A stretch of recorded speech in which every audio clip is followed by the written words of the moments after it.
जलालपुर पीरवाला से अपडेट करते चलें। जलालपुर पीरवाला थाना सिटी पुलिस की कार्रवाई, 4 इश्तिहारी गिरफ्तार इश्तिहारियों से असला, कैश, चोरीशुदा जानवर, चोरीशुदा मोटरसाइकिल और मोबाइल फोन बरामद कर लिए गए। जलालपुर पीरवाला थाना सिटी पुलिस की कार्रवाई, 4 इश्तिहारी गिरफ्तार। डीएसपी जलालपुर मोहम्मद इरशाद जुइया का प्रेस कॉन्फ्रेंस करते हुए बताना है कि मुल्की गैंग के सरगना मुनीर और मलकी लड़का डकैत गुज़श्ता दिनों अपने ही साथियों की फायरिंग से जख्मी हो गया था।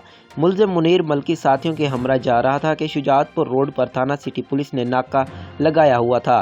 पुलिस पार्टी पर मुलजिमान ने फायरिंग कर दी और अपने ही साथियों की फायरिंग से मुनीर और मलकी डकैत जख्मी हो गया, जबकि उसके 2 साथी फरार हो गए थे। इश्तिहारी मुनीर और मलकी अस्पताल में जेर इलाज है, जबकि छापे मार उसके 4 साथियों को गिरफ्तार कर लिया। गिरफ्तार इश्तिहारियों में पप्पी और पप्पू, सजाद, अल्लाडिता और शाहिद शामिल है। गिरफ्तार इश्तिहारियों से असला, कैश, जानवर, मोटरसाइकिल और मोबाइल फोन्स बरामद हुए हैं। गिरफ्तार इश्तिहारी मुख्तलिफ अजला में पुलिस को संगीन मुकदमात में मतलूब थे।